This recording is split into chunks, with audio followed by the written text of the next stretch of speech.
email thing. I don't.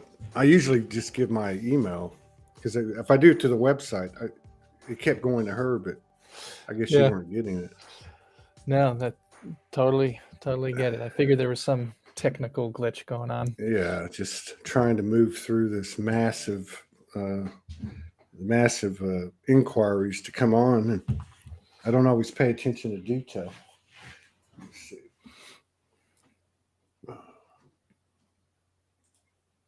All right. Yeah, they're starting to come in.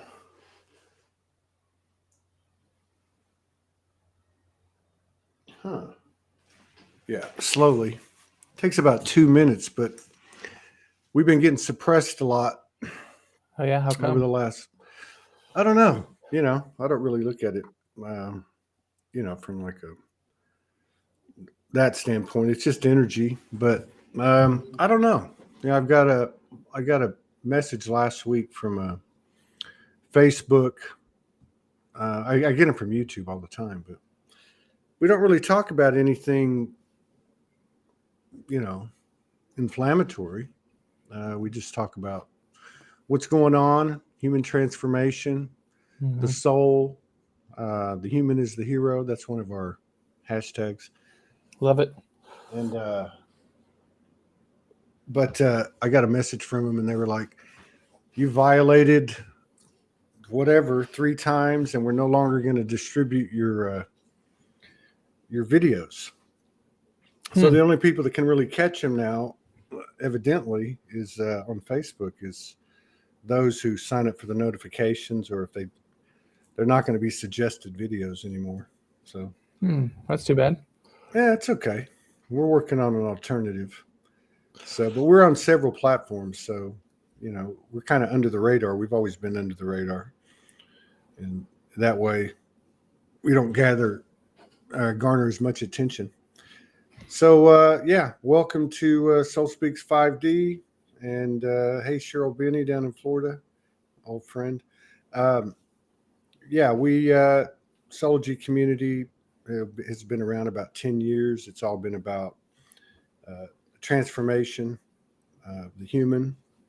Monique says she's not getting notifications. I don't think anybody is. So if you guys don't mind sharing to one page or to one group, that'd be cool. And if you do, you do. If you don't, you don't. It's all right. But yeah, we've been getting suppressed a lot. But yeah, Soulogy is, about the transformation. It's about the stories, not from a point of victim consciousness, but, from a point of empowerment. And I could tell through, the frequency of what I was receiving from you and your assistant that you're all about that. So, yeah. And we typically get to know each other in front of everybody. And It's the I best way find to that, do it. It's the best way to do it, Todd. yeah, I'm a big believer that the best codes and intel we can receive are from each other, just talking to each other and not talking at each other.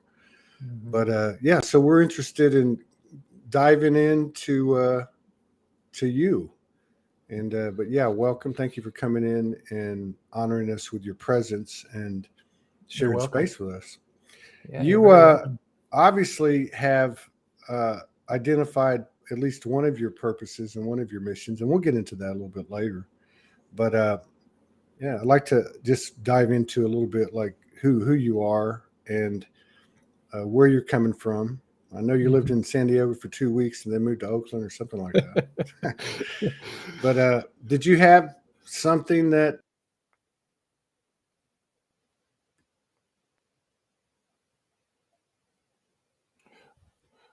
Whoops, I lost your volume, Todd. I can't hear you. Oh,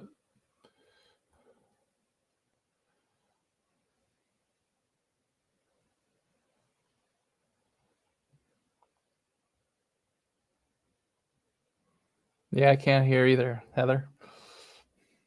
Okay, how's that? Oh, there we are. Welcome back. Yeah, we're good. Okay, that was strange. Okay, so you can hear me now. Yeah. Let's see if everybody else. Is it sound back? I know it is for him. Yeah, I I guess can it hear you. must. It must be back. don't see anybody confirming. They're just saying they can't hear. So, was there anything that catalyzed your expansion? I mean, a lot of people that come on the show talk about the dark night of the soul, or, different traumas that may have come in succession that, kind of thumped them on the head. Did you have something that catalyzed you? Absolutely did, Todd. And I tell it often in different context and different entry points into the story. But I think the main entry point is when I was 14. My parents had been divorced since I was 2, and as I said, I was in San Diego, and my dad had moved to LA when I was 5, and then he moved to San Francisco when I was 11. So I'd go up to San Francisco, and it was kind of cool for a kid from Southern Californian suburbs to go to the city and see everything that a big city had to offer. And I was 14, so I'd been going up 4 or 5 times a year for 3 or 4 years. I was a freshman in high school, and it was a typical visit, usually a long weekend. I'd come up on a Thursday night and fly home on a Sunday night. I got to miss Friday from school, which was kind of cool. And my dad would sit me down at the end of each trip, and he'd do kind of the thing, hey, I love you, Jarod. You're a good kid. I wish we could spend more time together. All these things that a 14-year-old kid doesn't necessarily want to hear. Yeah. And so he was kind of going through that thing, and I could tell he was a little nervous. And in my head, I'm like, all right, when are we going to the airport? When are we getting out of this? And then he says, he didn't drive. My dad didn't drive. He never had his driver's license. And he said, hey, Tom was a friend of his, who would always pick me up from the airport and take me to the airport. He said, Tom's my friend. I said, all right, that makes sense. I've met Tom many times. Every time I come up, it seems like you guys are friends. And he said, and John was the guy we'd hung out with all weekend. He was a chef. We went to a concert at the Fillmore Theater. Really, really fun guy. He said, John's my boyfriend. I'm gay. Wow. So I'm 14, almost 15. So this is going to be what, like 1990 or something? 1988. Yeah, it was spring of 88. So it was a big deal, Todd, because I had no preparation for that. I was confused. I was ashamed. I was embarrassed. So I remember just crying. Wow. And he's, so we're hugging each other, and he says, do you know why you're crying? I said, it's okay. You don't have to. And so I fly home, and I don't tell anyone. I don't tell anyone for all the way through high school. And I wouldn't say a popular kid, but I played sports and kind of had that reputation to uphold and stuff. And I had geographical safety, I like to say, because I lived in San Diego and my dad lived 500 miles, up the coast in San Francisco, and no one ever knew him. No one ever met him. So it's like, oh, you're going to see your dad? Yeah, cool. Yeah, lives in San Francisco. Yeah, awesome. Right. So I never told the whole story. But inside I was kind of going like, all right, it was a big burden to carry. Yeah. And so finally, when I was 20, I was halfway through college, and I was visiting a friend in Colorado. She went to school. My best friend from high school went to college in Colorado, and we were camping one night, and I said, her name was Amy. I said, Amy, I got to tell you something. She's like, what, dude? You're being weird. And I said, my dad's gay. And she said, big freaking deal. Wow. And it was like, oh, good friend. Exactly. Right. So she really opened up just kind of gave me permission to live my full story, to not be ashamed, to understand that there was more to life than, what I was doing, which was basically drinking and playing sports. And that was really kind of the beginning. So I'm 48 now, so that was almost 30 years ago. That was summer of '93. Took you 5 years. It did. Yeah, like 5.5 So years. you're 18, 19 now, right? What's that? You were like 18 or 19. I was 20. I was 20 20. years old. Okay. Yeah. Yeah. Yeah. And so, that was the catalyst for it all. And it didn't happen overnight. It wasn't like I all of a sudden was this super aware, transformed, kid. But it was the beginning of something, to see like, oh, there are different ways to see the world and see myself in the world and see my story and what I could be and could become. So it was really powerful. Wow. That's pretty deep stuff, especially when you consider, I mean, there was already, I think society or whatever. I mean, the internet hadn't boomed yet at that point, but No. obviously, things have progressed much further now. But yeah, that's a real eye opener. Yeah. I would imagine for a 14-year-old kid. So how did it, I mean, she obviously was a very good friend and the right person at the right time, no doubt. Yeah. Was it like a burden lift off your shoulders? I mean, Totally, Todd. Because for me, I was a college athlete. I was drinking 8 or 9 days a week. I've been there. Right? I was at a party school in California, Santa Barbara. So that was my whole identity. And so it was really about this reputation Yeah. to uphold. And it was still, even though 93 was a little better than, 88, there was still kind of a stigma, right? Oh, Like, yeah. because if I think we all know our history of, Reagan was president in the 80s, and there was just a big stigma, not a lot of commitment, especially, through until about 1987. Not a lot of commitment, not a lot of funding, not a lot of really taking it seriously, the whole AIDS epidemic in the gay community. And so of course, as a kid growing up in the 80s, I knew about it. I'd seen comedians, and I knew enough to know that, what gay people were, and it was a thing, but it wasn't part of my world. And so it was that stigma. And then, Amy kind of helped lift that a little bit, because she's like, oh, my uncle's gay and this and that. And she had all these stories, and she was just so much more, I don't know, worldly than I was.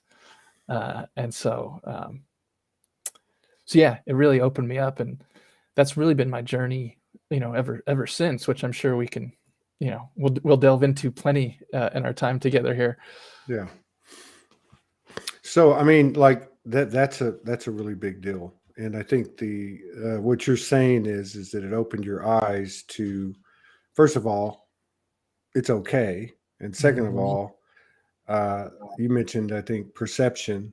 There's different perceptions. And of course, your work, at least your book, your work that you had told me about, had to do with racism of African Americans through the perspective of a white man who wants to create a wider awareness of the differing perceptions, and which I think is absolutely necessary. I mean, it looks like, people talk about this great awakening that's occurring since 2012. I mean, we talk about it every day here. It's not a new age fad. It's not there's people, and not just people expanding, but as we comprise a collective, it seems to be expanding as well. And I was just talking to my wife about this earlier today, and how talking about it itself, talking about these things in truth, not opinions, not charged one way or the other, just basically saying, hey, this is going on, or that's going on, that those words and those conversations in themselves carry code. like for our souls, and to go, oh yeah, and like, Mhm. and as we all know, once the soul wakes up, you can't make it go back to sleep. But so Uh, how did it convert uh, from a different perspective, or understanding different perspectives in regard to, let's just say, a gay lifestyle, gay community, into a specific ethnicity? yeah. I mean, so many good things you said there, Todd. When the soul wakes up, it can't go back to sleep. I mean, I talk a lot about a phrase I use is, evolution of consciousness, Yeah. right? So expanded awareness, really for me to answer that question, how did it go from, my dad and the LGBT community to, to race and racism?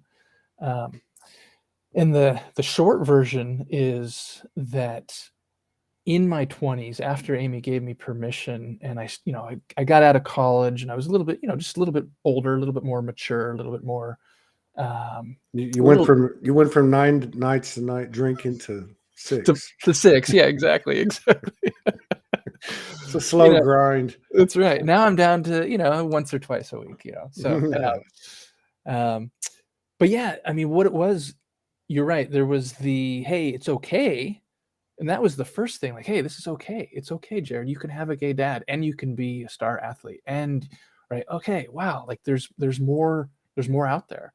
And so then as I started to get more just closer with my dad, build a deeper relationship, really start to realize that we had so many similar interests, not just as father son, but just as two humans, Yeah. right? Like, right, got more comfortable with him, got to know him better, learned from him. I mean, he was such a smart, educated, worldly, person.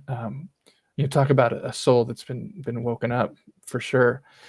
Um, what I started to realize, and I don't know if I would have said this then, but I'll say it now, looking back, is that I was missing out on humanity. I was missing out on my dad's humanity, the LGBT, Q community, the humanity. I was just missing out on my own humanity, of being vulnerable, of sharing, of connecting with people, because I had placed, and society had placed, and kind of this collective placement of limiting beliefs of what's okay, what's not, what's good, what's bad, what's cool, what's nerdy, all those types of things that I was growing out of. And so my dad was HIV positive, and he died of AIDS in 2000, and I was 27, and that was I've been on this journey for about 7 years since Amy had given me that permission, and I had done enough work to see that there was a lot more work to do. Mm. And so when he died, it was kind of the click, like, all right, you've seen what's possible. Now go find what's possible and go live and embody what's possible.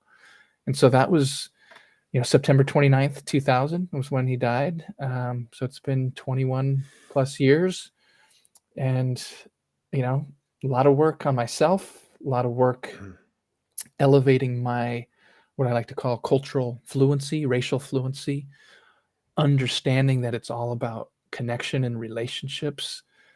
I think early on, I was seeing these injustices and inequity and racism from strictly a political Yeah. perspective, which it still is, and I still see it that way. But over time, as I actually started to immerse myself in different communities and with different people, and actually get to know people and develop friendships and collaborations, it became less political and more personal. Like, Yeah. I'm doing this work because I see people who I love and know and work with and live with and I'm friends with, who are being mistreated, who are having to cover, who are having to expend a lot of energy just surviving, that I don't have to expend, Yeah. being a white man. So that's kind of, again, the super high level arc of how how it came to be. Of course, there are all kinds of details and stories and events and stuff that are peppered throughout there, but that's kind of the philosophy. Well, I mean, and I just have to applaud you for this. And I do think that this is something that's happening more and more. And obviously, let's just face it, and I don't want to categorize everybody stereotypically at all, but the women have had women's intuition. They don't call it man's intuition. So they've obviously had some kind of, but it's nice to see these men stepping up. People talk about the divine masculine. They talk about, and I think you've mentioned a few things that are very notable. One is your discovery of the power of vulnerability, uh, Mhm. and what that can offer, and then also your reference to yourself, like when your dad's transitioning and you realize that you've learned a lot, but you got a lot more work to do, and that's obviously you're speaking of yourself. So Mhm. that's really I think how it works, especially we've done 3,000 shows, and Wow. there's typically a common denominator, or there's a few, but one of the things is that seems to be the most powerful. One of the most powerful to me is where somebody downloads information through experience, through research, through the infinite intelligence mainline or whatever, all the above, and they transform, and then it becomes shareable. And so I think that's what I pick up Mhm. from you. It's not so much about, oh, I can do this, or I can tell you this, or you're actually coming from a shareable, transformational template that is not just specific to your purposes, but beneath it, a general, what did you call it? An expanding consciousness, Evolution of consciousness. Yeah. evolutionary consciousness that makes a lot of sense. And, that whole thing is, they talk about it in terms of our personal life where, oh, you're going to see the same thing over and over again until you get the lesson. Well, to me, that's what this evolution of consciousness that you're talking about has gotten to. We're going to continue to see these things until we fucking get it, and that's really, there is no you and me. It's it's the golden rule to the nth degree, and it's just, there's no getting away from it. And it's Yeah. Todd, I mean, this is a really powerful conversation already. I love, this shareable transformational template. That's what it is. I've been doing this work. When I say this work, right? Learning, reading, listening, immersing, stumbling, a lot of people say stumbling forward, mm, right? Especially as a white person, when we talk about systemic racism, white supremacy, unlearning a lot of uh, uh, falsities, damaging, beliefs, etc. I don't I don't consider myself an expert, right? Yeah, okay, I've written a book. Yeah, I do this work. Yes, I work with executives and other leaders, and I help them. But I think you just gave me some new language. This shareable, transformational. Like let me, Jarod, use myself, my story, my vulnerability, my learnings as a template, as a model. I like to say I use this language, a possibility model, mm, right? Hey, here's what I've done. It's going to be a little bit different than your story, but there's going to be a template that I'm inviting you to to uh, to step into, yeah, to explore, to see if and how it works for you. And I found that to be a more powerful approach than kind of coming from a professorial or yeah, academic or and there are people out there who do that and do it well, and it's needed. But for me, it's about this connection. It's about relationships. It's about uh, inviting people into the conversation. yeah, yeah. I I see it as a, like, from a music perspective, it's a remix, Yeah, right? I exactly. There you mean, go. like, here's what I know. Let me put it on the table. I'm not saying it's the gospel, but here's my experience. Here's my epiphanies and revelations that have come to me, and so on and so on. And then that vulnerability, which basically, which I guess was preceded by authenticity. I want to be authentic Mm-hmm. in my Mm-hmm. conversation with self and my reality and my self-awareness. And then it becomes and then you find yourself in a space of vulnerability, like you did with your friend. And then you get that power surge. And to me, what happens is it segues into transparency.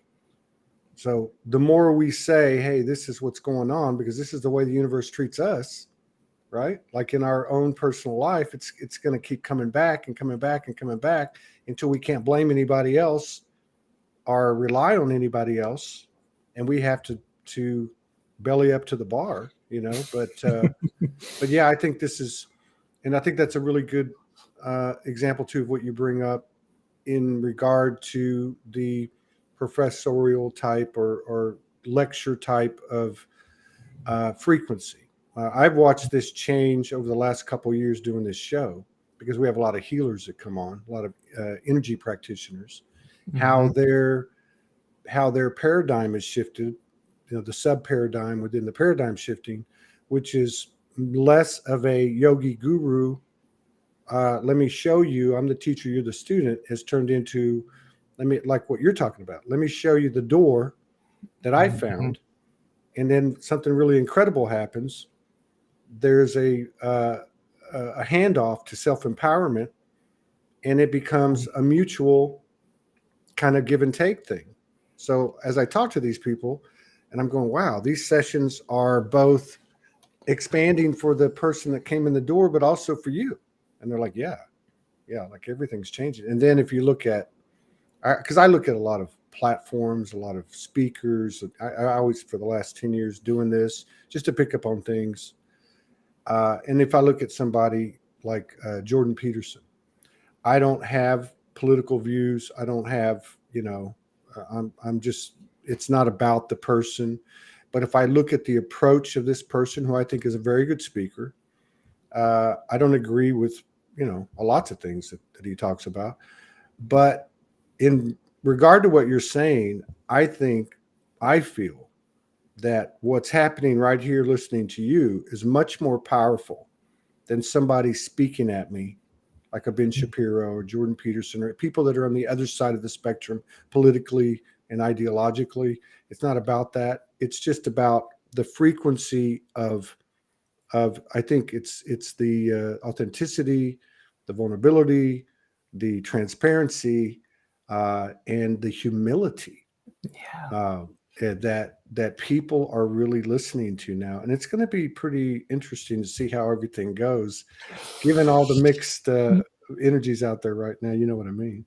I very much know what you mean, Todd. And I mean, just this is great. I mean, everything you're saying is resonating with me. Even the music stuff too. I don't. People maybe can't see my wide background, but I've got some guitars hanging on the wall. I'm a musician as well. Right on. But yeah, I'm starting to more and more. This isn't necessarily my area of kind of specificity, but you brought up this idea of healing and healers, Yeah. and when we're talking about uh, identities, racial identities, sexual orientation, all these different dimensions of diversity. Really, we're talking about healing. We're talking about intergenerational trauma, especially for the Black community. We're talking about, I mean, I say to people, I wouldn't actually be here as, talking to you or doing any of these last 48 years if we lived in an equitable world. Because my dad knew he was gay in 1962, but he didn't come out as a gay man. And Right. so he married, he did what he was quote unquote supposed to do, and he married a woman and had a kid, and here I am. And finally he had the courage, and times had changed enough where he could find his community and come out. And so, when we're talking about sharing this template, you said it, vulnerability, authenticity, transparency, humility. If I can share my story with all that, with vulnerability, with authenticity, with humility, people are going to, the personal is universal. People are going to hear my story, and even if they don't know me, even if they don't have a story that's like mine, maybe it's not as dramatic or traumatic, it's going to be a healing process. And someone's going to go, oh my gosh, Jarod, I needed to hear that story today. Yeah. Thank you. Right. And I can't predict that. I'm not necessarily looking for it. I just do my thing as best as I can, knowing that there are other people out there who need and want to, and are like a container waiting for it to come to them. Yeah. And that's the power of this work for me. And I think that mutual give and take really resonated with me, right? Sometimes people say, well, hey, Jarod, you talk a lot about yourself. You're always telling your story, and you're, isn't that kind of egotistical? Isn't that selfish? And I say, I can see why you think that. And my answer is no, it's not. I'm giving myself in service of others. And not everyone's going to resonate. Not everyone's going to find it profound, but enough people will that we have that kind of energy transfer. Yeah. Yeah. Because it opens up a platform, an energetic platform. I've seen it with Soulogy, because I was the same. When I got the whatever, the nudge or the download to start this 10 years ago, it was about my story, because that's all I knew. What was I supposed to do? Like, I'm like, okay, so, I'm homeless on the streets. I go through all these traumas. I'm writing from the street, and it was about my story. But something happened. Like within a couple of years, other people started stepping up. Now, this group at the time has got like 700 people. I mean, we got over 100,000 on the pages now, but the common denominator has been, it's a space, just one space, one minute little space in the world where people can come and they can feel safe, they can feel supported, they can push past the point of embarrassment. And so you got people making videos and making posts and developing their own wake and creating, like in the Flower of Life, like just another platform of conscious awareness where people can feel safer. And you see the congealment, and it's organic. Yeah.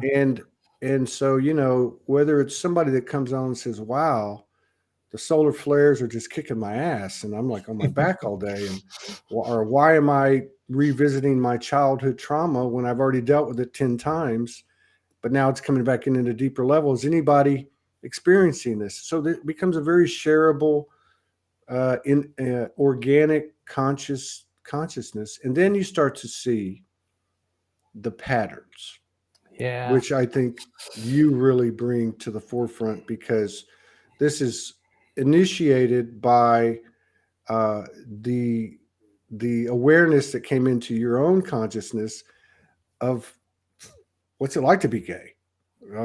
My dad's gay.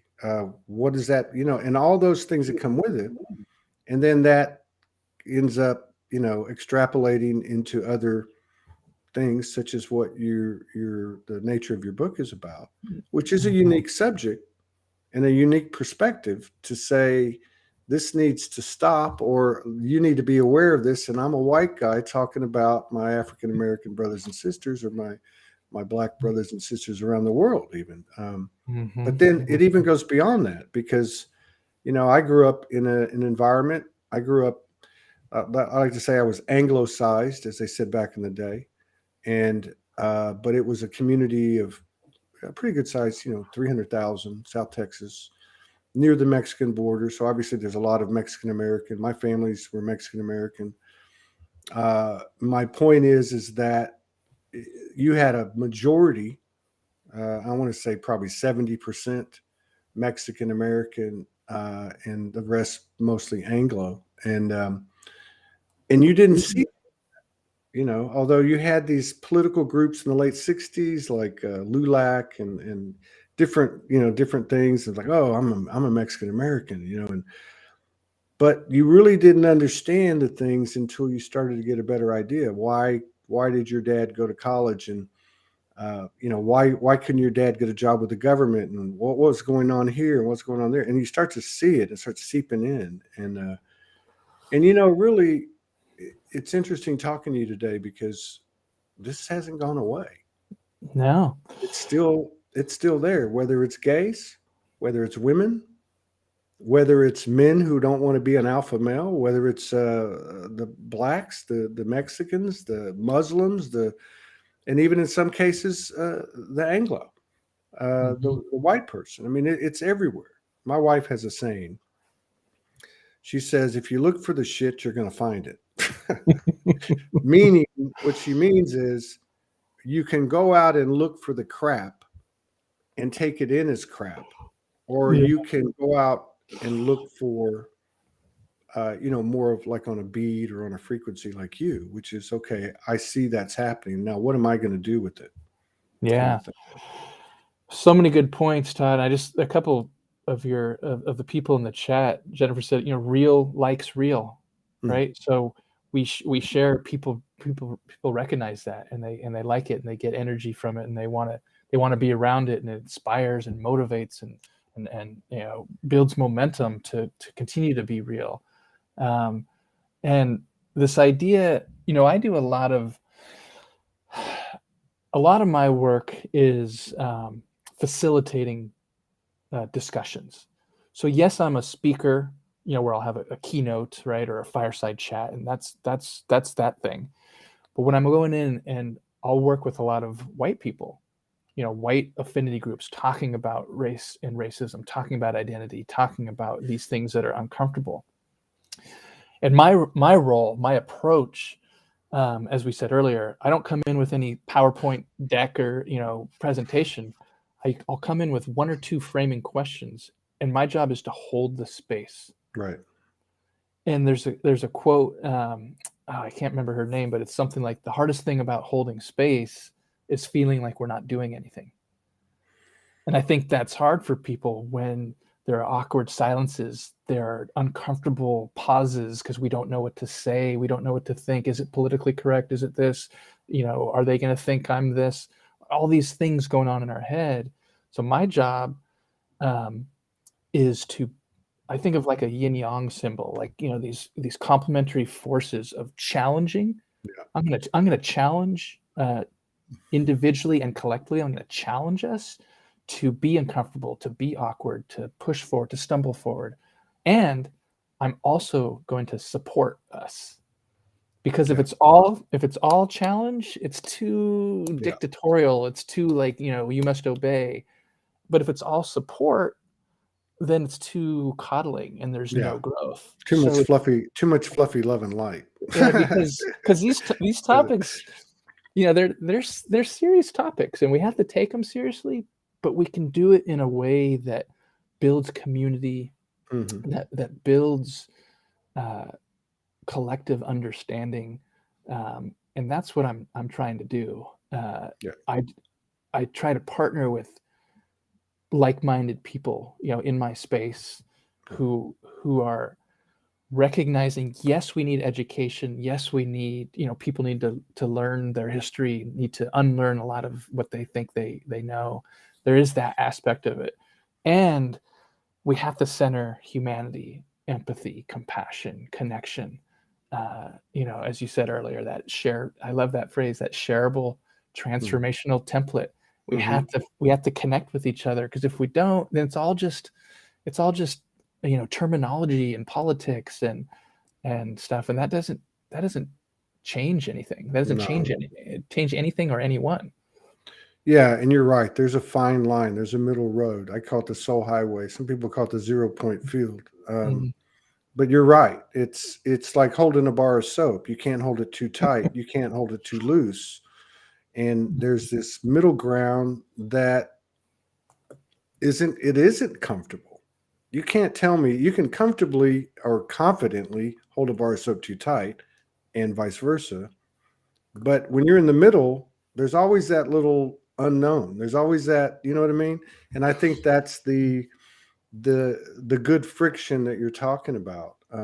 Exactly. It's kind of like, I think everybody can say today, certainly in this community, that what's being presented, mainstream media, even on the internet, half of the internet's probably owned by the CIA. Who knows? But obviously, this has all been presented through the power of suggestion. So what we're being shown isn't necessarily a truth. It's a suggestion. And then we take it on, and then we build our false personas and false ideology, whatever. But if you just look at, like, for example, what's in the news right now, and this has nothing to do with politics, nothing to do with race. It has to do with what you're talking about. So if you look at, for instance, we're going to have a conversation, and you look at the trial that just happened in wherever that was, the Rittenhouse trial. Yeah. Now, without getting into the specifics of the case, and then the other one that's happening in Georgia, okay, Ahmaud Arbery. If you just flip the races, if it was in Wisconsin, if it was a person of color, to include not just black, could have been brown, could have been Asian, could have been Muslim, could have been a gay guy, or it could have been a woman, but just alter that, and how would this have been presented? What would have happened? Now, the other case too, what if you had 3 black men run down a white guy? What would have happened? So it's not, to me, it's about speaking it and saying it. It's not so much about let's go and deconstruct the systemic racism or whatever the case is, because that will happen. That will happen if we can trigger each other into being open or more open, and the soul will do the work. And I don't mean to sound like a new age, hey, that's just a cliche, but something was moved in you at 14 years old, and it slept like a bear in hibernation in a cave until you and your friend had a conversation at 20. And then look at the wake now. Now it's gone into a specific, purposeful mission within your missions, right? And I really feel like this is how it works. Let's call things out for what they are without a charge. And you mentioned compassion. My big thing here, you see all this conspiracy stuff going on, and for the last few years, Q, Trump, military tribunals, and all these things, right? Again, power of suggestion. And I've always gone, okay, is this what needs to happen? Retribution, justice, getting what people deserve, or is it going to take us to that same point? And is it about our level of compassion, even for those that are opposite ends of the spectrum from us? Because oneness is oneness. There's no exception. The universe didn't say, hey, we're going to put this group over there. That's why anything that I see, anything that I come across, first and foremost in myself, is, am I carrying a charge in my thoughts? Right? If I am the separation. And so, this is big stuff. The human race has been around for God knows much longer than we ever thought. And this has been prophesized all this time. So it's kind of surreal to be in this environment.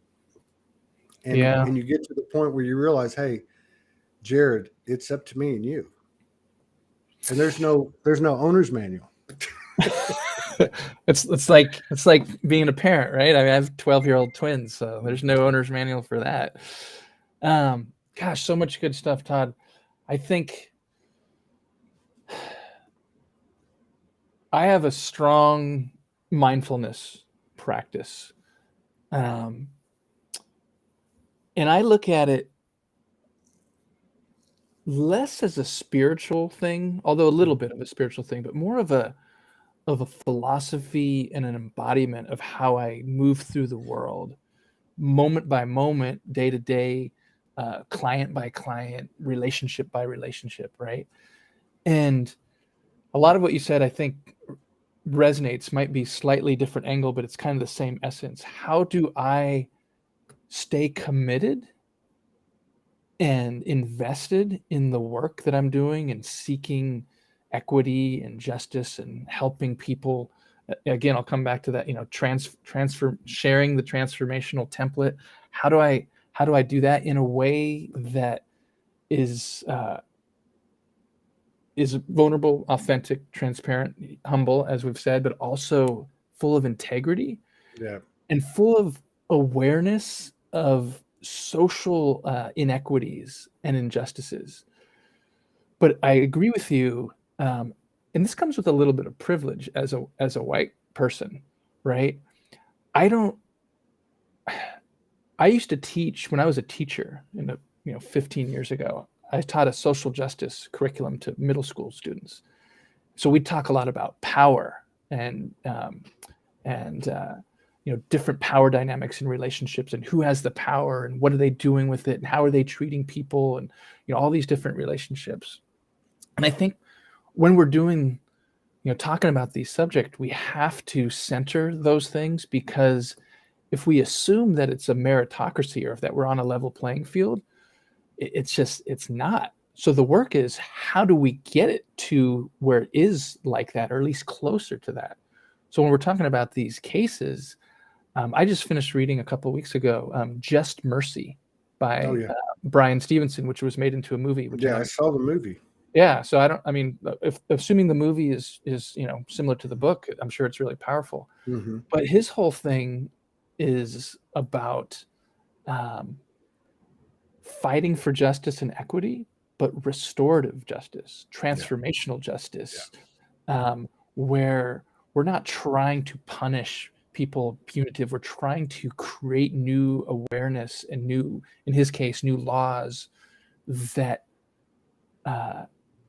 create more equitable opportunities for people and are less divisive, less punitive, less punishable, because whether we like it or not, there is bias, there is racism, there are systems and institutions that are set up to perpetuate white supremacy. And so we can't ignore it, but I think the vibe that we're talking about is the way to go about it, with this consciousness. In Buddhism, there's a kind of an idea of how are we invested in and committed to outcomes, but not attached to them. That's right. Because attachment is what leads to the suffering.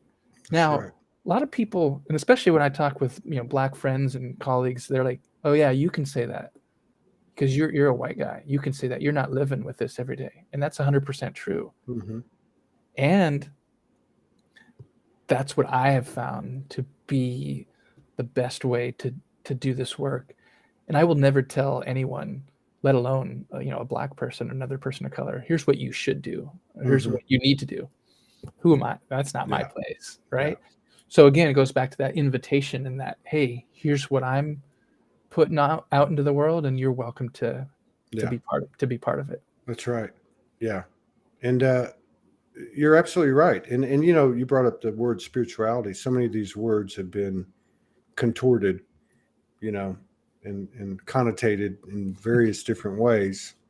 But you're right. It's about, we use this term a lot on this program, embodiment.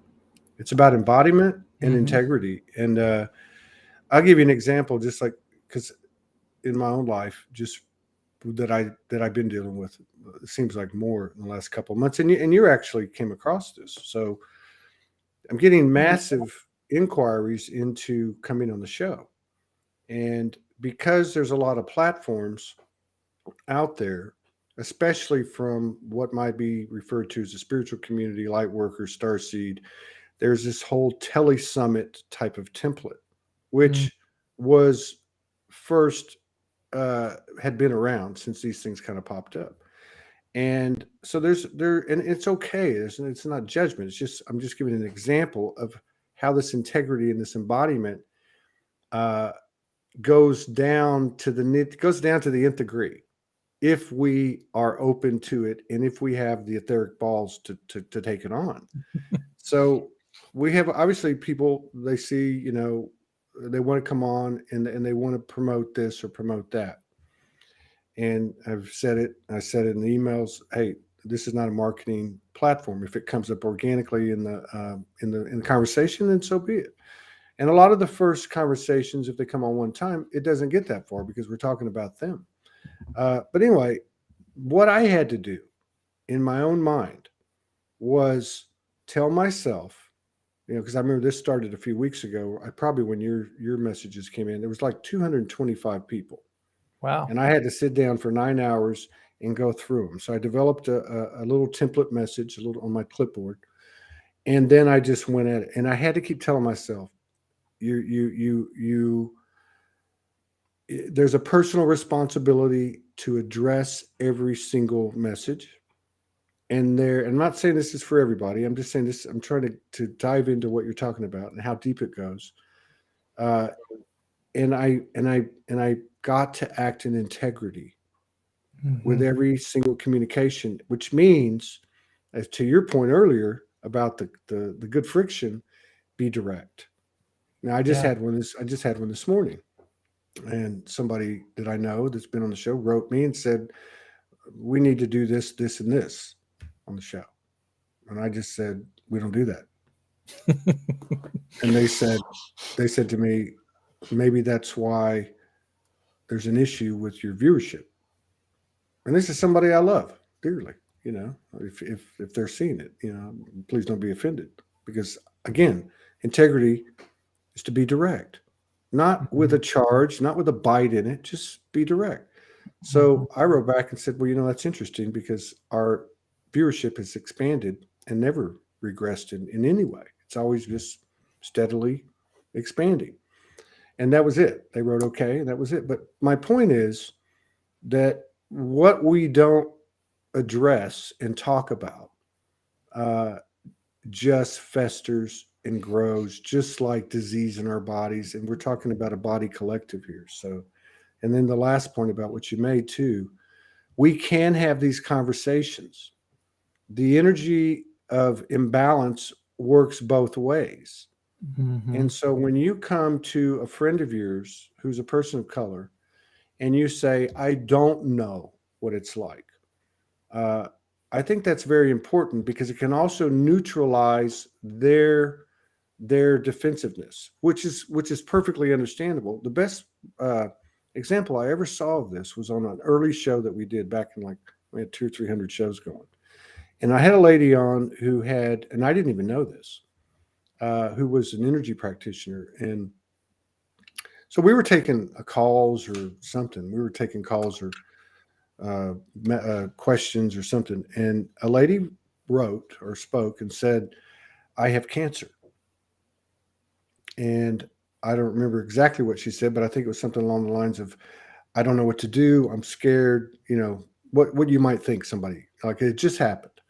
And so the lady that was collaborating with me said to her, listen, I've had cancer, but I don't know what it's like to have your cancer. And I was just like, whoa, like that just totally like brought this field of potential in that moment to a whole nother level. And then it became a very, I would say, a very expansive conversation with this third person involved. So yeah, I think that's important what you say to your friends. Love that example, Todd. So relevant. And I love what you were saying earlier about embodiment. Since I work with mostly white people, it's kind of my audience, whether I'm in, kind of corporate America, or since I used to be a teacher, now my kids are in middle school, I kind of have some education connections. So I'm working with parents and staff. And I've this question that either comes up directly or is just kind of kind of understood is, well, I want to do something. What should I do?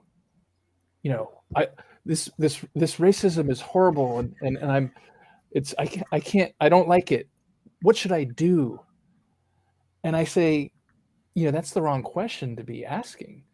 The question to be asking is, who do you want to be? Mm-hmm. Right? How do you want to show up in the world? How do you want to, who do you want to embody? How do you want to be in the world? And so I think that takes more work. Yeah. So if I said, well, hey, you can do, 1, 2, 3. Oh, great. Thanks. Okay. See you later. Like, that's like putting a Band-Aid on a big gaping wound, right? Like that doesn't do anything. But if we figure out who we want to be and we embody that and we work towards that and we articulate it to ourselves and to our friends and our colleagues and whoever else, like, hey, this is who I'm becoming, then we figure out what to do, right? Then we go, oh, well, this is what I believe. This is who I am. I know what to do here. Or even if I don't know what to do, I know how to be with people. I know how to treat people. I know how to listen to people. I know how to hold space. And I think that's really powerful when we're talking about, well, really anything, but especially when we're talking about, these charged subjects. And as you say, how do we do it? How do we pull a little bit of the charge out of it so we can actually talk about them and come up with ways to be with each other that are mutually beneficial? Yeah. This hits on every single moment of our existence. And I think this is an example that you use is a great example, because how often do we do things from a place of guilt or shame? Mm-hmm. We're talking about ancestral lineage. We're talking about, it's in our DNA. But it can get very complicated. But to go back to what you're saying is, it is embodiment. It's holding yourself accountable. I used to say, when I first reawoke 10 years ago, I used to write a lot about the brutal honesty of the soul and admitting things to yourself, which, when you're going through a bunch of traumas, that's a kind of hard thing to do. But what are we dealing with here? We're dealing with victim consciousness, which means that if I'm operating from a place that I believe I'm a victim, that's one thing. That's something we can kind of relate to. Okay, even though I resist it. But it also applies if I think someone else is a victim. Now it gets kind of sketchy, and it gets a little bit, well, wait a minute, they are. Well, yes, they are. But again, oneness is oneness. So it's a very, and again, I think it goes back to what you said. Who do you want to be? What do I do? Who do you want to be? It's not about your life's work. It's about your life frequency, which, like the universe, is going to not be stagnant, regardless of what you might think. It's either going to get entrenched one way on this side of the 0 point, or one way on the other side of the 0 point. And I really feel like these issues, because look, we could talk about so many different things. It's the same pattern: vaxxed or not vaxxed, masked or not masked. There's all these different, and it's always about, it's not about the superficial. It's about the underlying thing, which is what? Division, separation. It's what we're faced with. It's what opportunity, that you can call it God, source, universe, mother goddess, but it's the opportunity we have to actually to align our free will with what we might call universal will, to walk the talk. Yeah. And so, it's, and again, like the twins that you have, that I had 6, and Wow. there is no owner's manual here. So, like, I'm a big Yeah. believer that we're creating new universal code. And it may seem like we're small little humans, and when I walk to the convenience store and there's somebody that's obviously homeless, that's sitting there in the cold, My interaction, whether I give them $1 or whether I smile or don't, that carries that is energetic force that creates from a quantum from a quantum perspective, which seems to be our reality. What I think about you is at a minimum my reality, but it also has an impression on those mirrors of myself, which would in this case would like be you. So I mean, this is the big time. I think Yeah. this is the time when uh, it is about self reliance and self um, responsibility. I mean, to me, like the biggest thing that comes through, like with what you're saying, is something I firmly believe is, and that is, I am absolutely 100% responsible for everything in this world. It may Yeah. seem like that's ridiculous, but I am made in the image, and show me any species, any being in that's not what it came from. It's not like a circle puts out a square, or you know what I mean. So I I do. think we're in a very special time, and it's the most human things that are the most divine, Yeah. potentially. Well, you like as this has been awesome conversation, Todd. I mean, a couple of things you brought up going back to that kind of, how do we embody without a charge, and how do we Mm. um and I think especially doing this work, and when I say this work, anti-racism work, social justice work, it gets charged, right? And I understand Mhm. that. And especially if I'm on the downside of power, if I'm a person of color, if I'm gay, if I'm transgender, right? So again, I would never say you shouldn't be so charged. Just, that's not my place to say that. But what I found that works for me and what I try to put out in the world, and again, invite people to try it if it resonates for them, is, the more we know about who we are, and how we embody that, the, the I guess it's easier. The easier or the more likely it is that we're going to do our thing without a charge. Because as my friend Kay says, and she introduced this to me, I don't know, a couple of years ago, and I've been using it ever since. I'm past the bomb throwing stage of my revolution, right? So I think when people are in this, as you say, this charged, they're in that bomb throwing stage of the revolution, right? Yeah. And they're learning, they're growing, they're changing, they're transforming. And I don't know, maybe that's just something we all have to go through.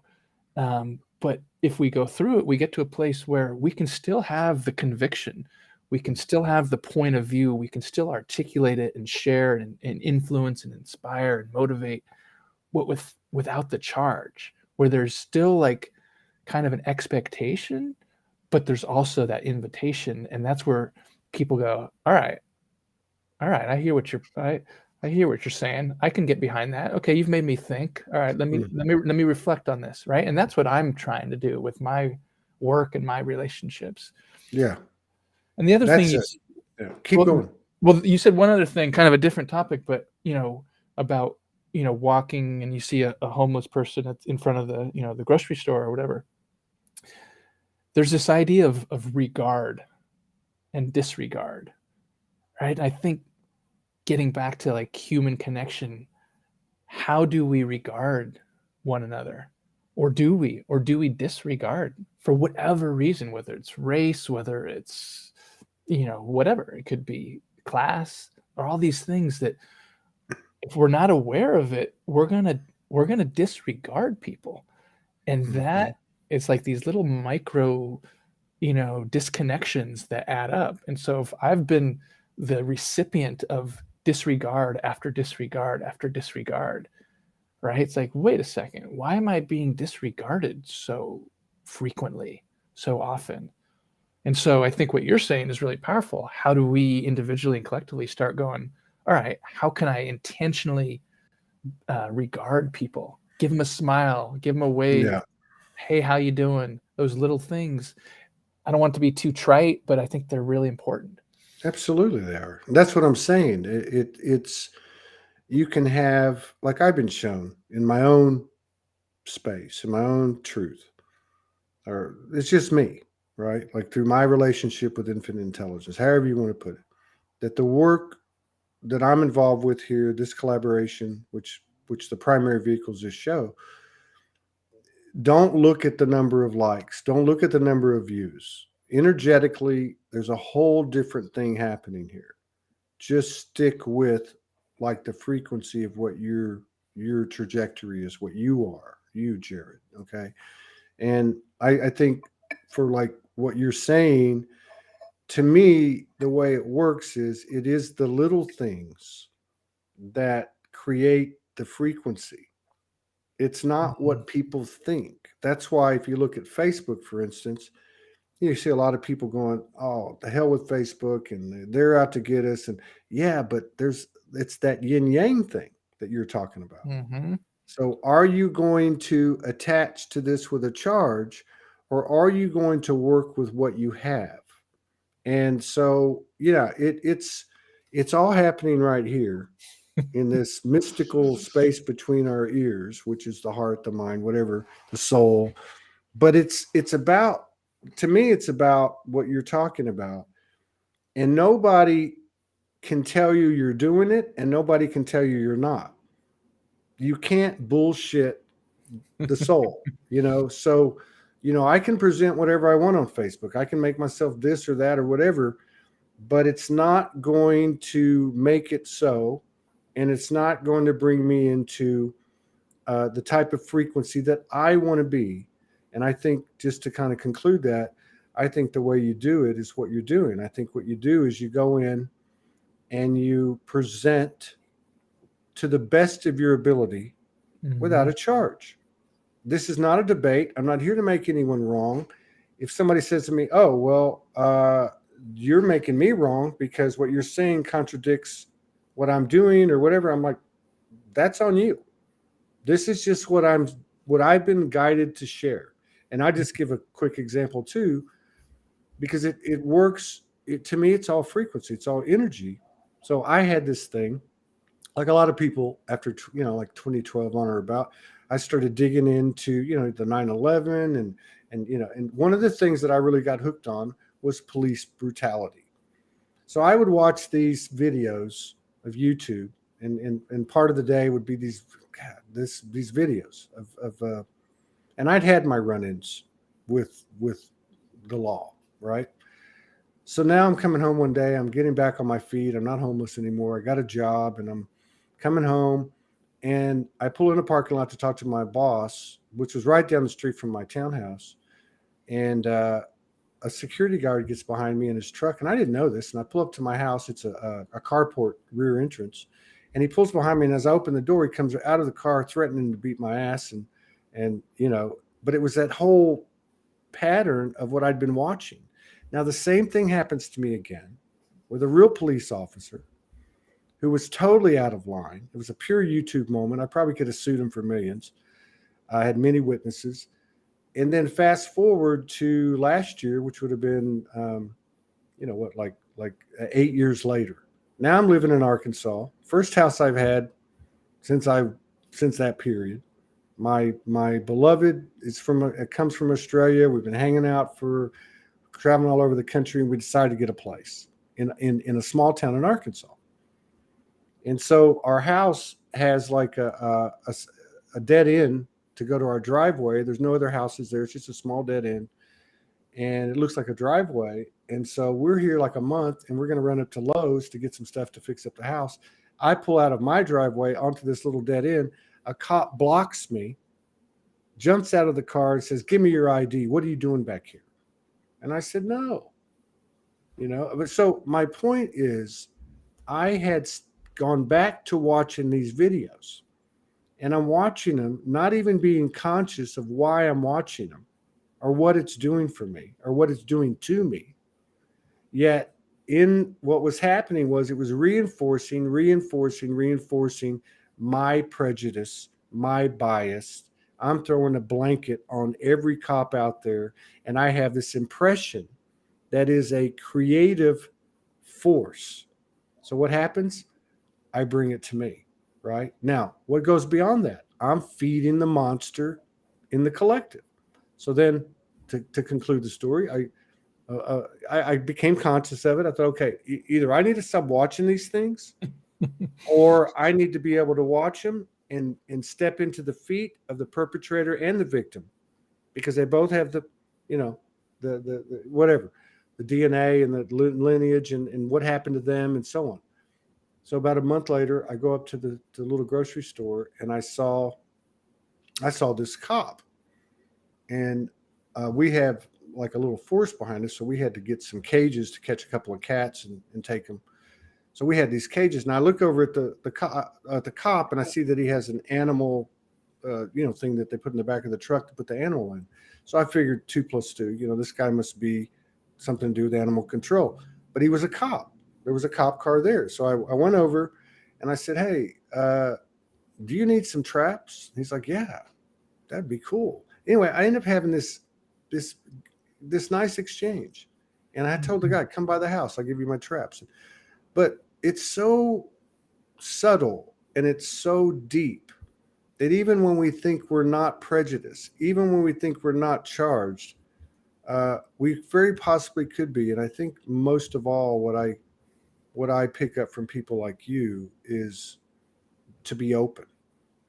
You can't just be open to the light. And you know what I mean?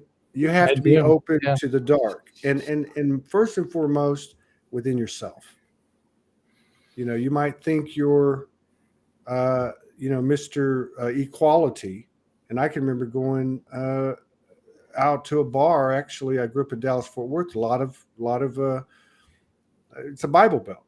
A lot of cowboys, and go to this bar. One of my black friends was with me. We get surrounded real quick. And in that moment, I wasn't pissed off because we got surrounded by a bunch of cowboys.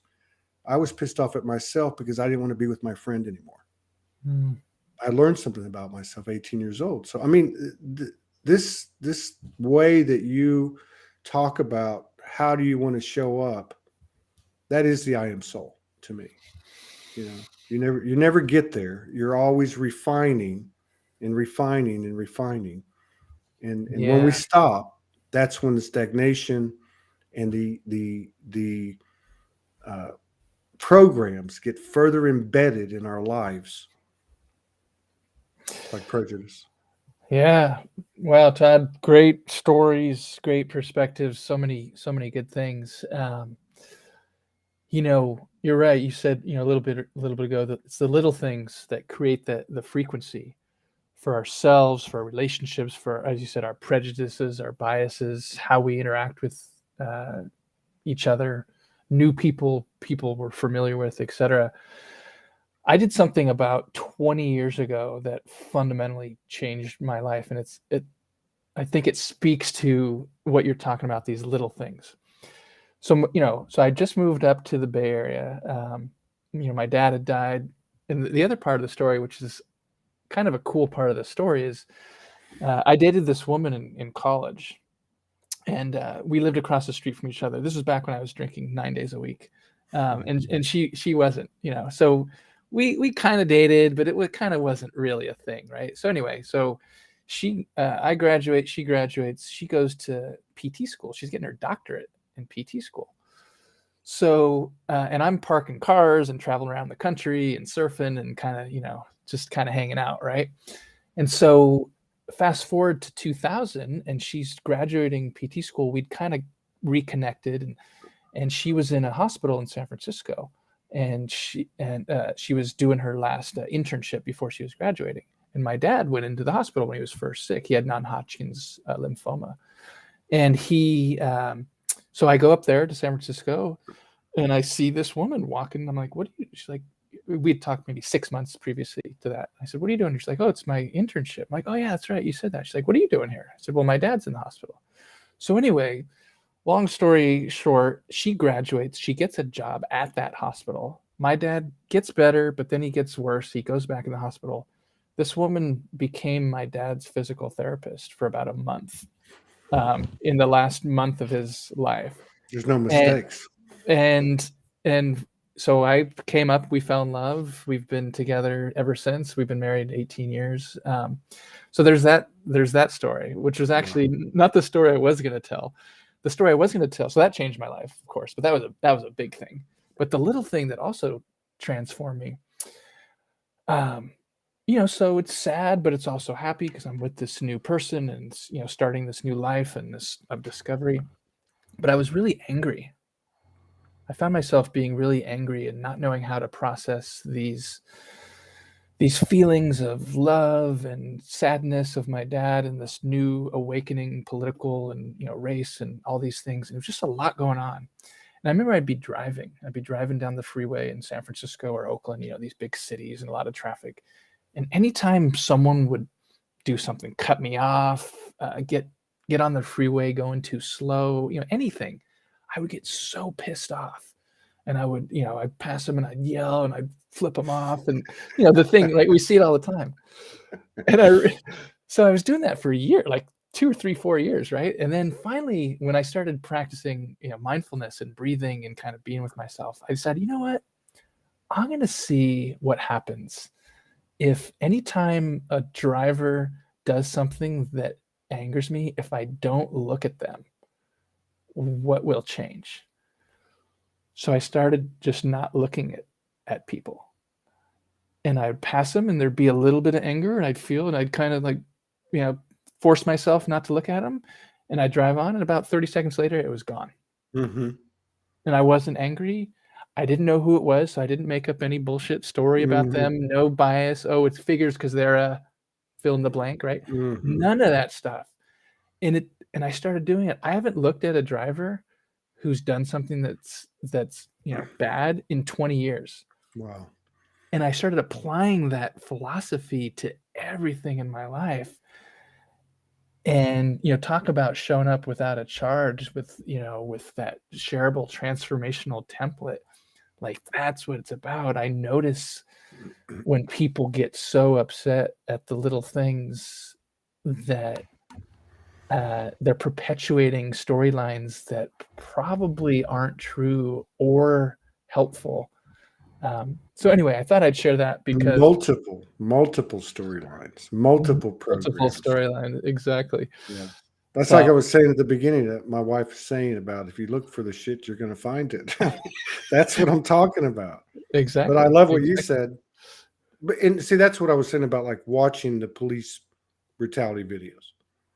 Like I knew I had to stop looking, or I had to be able to go through it and not have a charge, which I ended up doing a combination of both. But I love what you said because you're still aware, but you're not looking, you're not activating the program. And that's I think that's what I was trying to say earlier, what I was getting from you, which I align with, which is it's the little things that make the difference. And those things require a 24/7, it's an always kind of thing. And where we think, oh, I got a big house, or I've got this prestigious title, or I've got this perfect whatever, that is the drug, that's the drug, that's the illusion, that's the selling the soul to the devil thing. That's just like you're fooling, and that's a sad thing. And I'm going to put myself there. In that case, I'm fooling everybody. But the worst thing is I'm fooling myself. So, it's people talk about this being the Trinity, the age of the Trinity, coming out of the duality into Trinity. What does that mean? It means everything I think, say, and do equally serves you, me, and the collective. If there's any imbalance in that, if there's a 35% goes to you, and the lesser amounts go to the other two, it doesn't work. That's, to me, that's humility, it's integrity, it's service, it's unity, it's walking the talk. And we think it's going to be through channeling this or transmitting this or having this divine episode, but it's the most human thing. It's the most human things. They seem mundane, but it's not. It's everything small. It's like when you spoke of your beloved, it came through like that. You were telling another story and you went boom. You could see it. You pick it up. It's almost like like my wife, when she makes a meal, she doesn't just make a meal. It's like infused with this alignment, with this Trinity energy, with this love, whatever you want to call it. I mean, this is us. This is all of us. Mm-hmm. Mm-hmm. Yeah, good stuff, Todd. You know, as I've said, it comes back to, you know, I use this. I'm a writer, right? So obviously I've got the book, but I write all the time. I'm on LinkedIn a lot, and even in my journal, and I've had blogs and stuff before. So I'm, you know, pretty prolific kind of stream of consciousness writer. Yeah. And what I've found over the last, well, really 10 years, but I think really the last like 2 years, is like this core theme that I write about and I think about and kind of drives my ethos, my embodiment is humanity.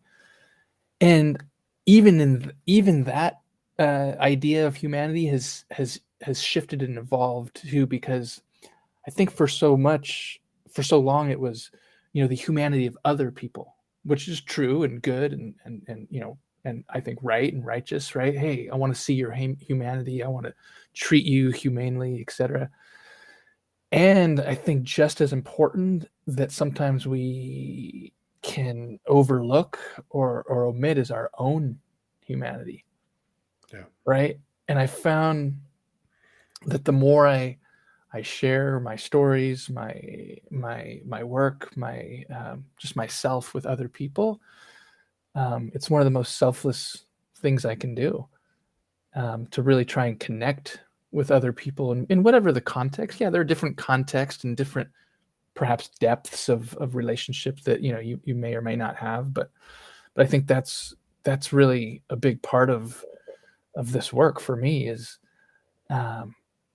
seeing myself in context in relationship with other people, that for 20 plus years I didn't do. I had this very limited perspective, and I no longer wanted to be that guy, and so I became a new guy, and I'm still becoming every day, every conversation. That's it. You know, the Christians talk about, and again, I don't have any religious affiliation. I see it's the yin yang, and but they talk about born again. Well, that's what I'm hearing. That's what I can relate to with you. It's like, you know, it's like truth. I mean, if we're in an evolution of consciousness, that says expansion. That says change. You know, what is true today, I wake up tomorrow and it's a whole nother thing. Like, you know, I used to say this when I was on the streets. It'd be like, okay, your goal is to get to a 10 today. And then I go to bed, and some days I might go, hey, I got to 10 today. You know, I ascended. And then you wake up the next day and there's a new scale 1 to 10, and the 1 is a 10 from yesterday. I mean, this is how this works. You know, it's refreshing. You know, like in my situation, if I look at everything, I don't have regrets. I never have, but life isn't always easy. But if I look at the 2 years that I was mostly homeless, you know, really was homeless, but there was, you know, sometimes I could get a hotel, sometimes I could sleep on a friend's couch, certainly a lot of nights on the streets. What you're saying was the biggest gift and probably the biggest transformational period of my life, even though it sounds crazy, was the fact that I by force or flow was I was breaking bread with anybody and everybody. You know, the crackhead at the bus stop at 6 o'clock in the morning has something to offer. They have a story. I went to rehab for 90 days in the hood in Houston, and it was mind blowing. Mental illness, drug addiction, horrible stories of trauma and loss. I mean, but these were people, right? And they had something to offer. And when I tell this story over and over, but I go to this, I'm at the basketball court in the rehab, and it's at night, and we're all just chilling out playing. And this guy walks up to me who had I had heard that that he had fired a gun at a party, not at the windows, just up in the air, and they ended up and they knew that he'd had a history of what had been diagnosed as mental illness or whatever. So this kid's about 25 years old. And he walks up to me and he says, I'm a prince. I'm a prince. And I said, yeah, I do. And he said, really? And I said, yeah. He said, I see angels? I said, yeah. He said, I see demons? I said, yeah. I learned to respect everybody's reality, even if I didn't agree with them, even if they pissed me off. That child pedophile has a story. What happened to them? What happened to their father? There's always something there. God didn't make trash. And again, oneness is oneness. So I don't know, Jarod. I just know that like the only thing you can do is what you can do with what you have right now. And the only thing I have is this moment. Yeah. I don't know. I mean, we're in a community that talks about eternal life and so on, but nobody can prove it. How do I know I'm not going to be worm dirt?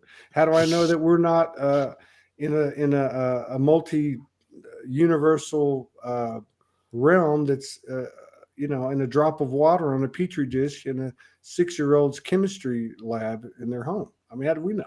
So this is what we have. Yeah. Wow, Todd, powerful stuff. I don't know how long you usually hold these. I usually go an hour, but when yeah, when things are cool, I just I go with it. But we're an hour and a half. Yeah, we have another show in 30 minutes. But I want to put up.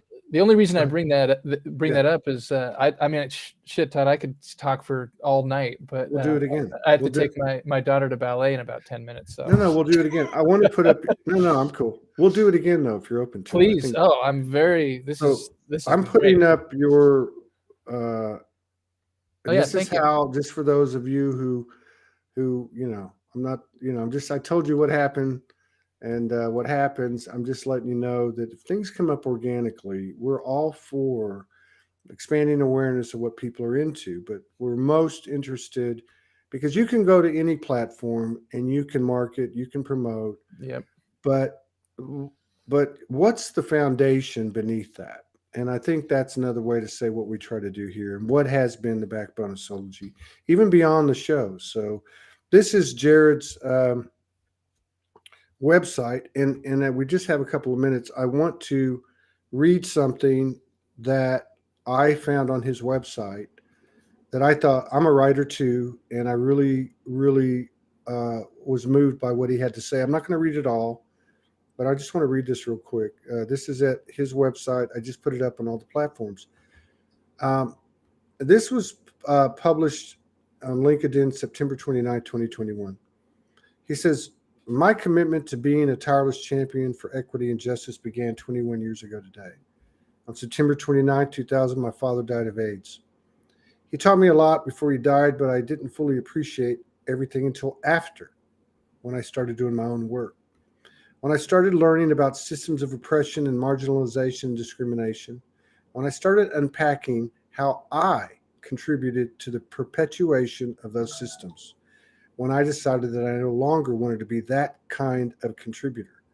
And it goes on. And he talked about this, but the thing, I got chills. The reason that moves me is because if there's so many complications in our finite existence, but there is an infinite aspect, that great unknown, which seems to be basic, simple, profound truths.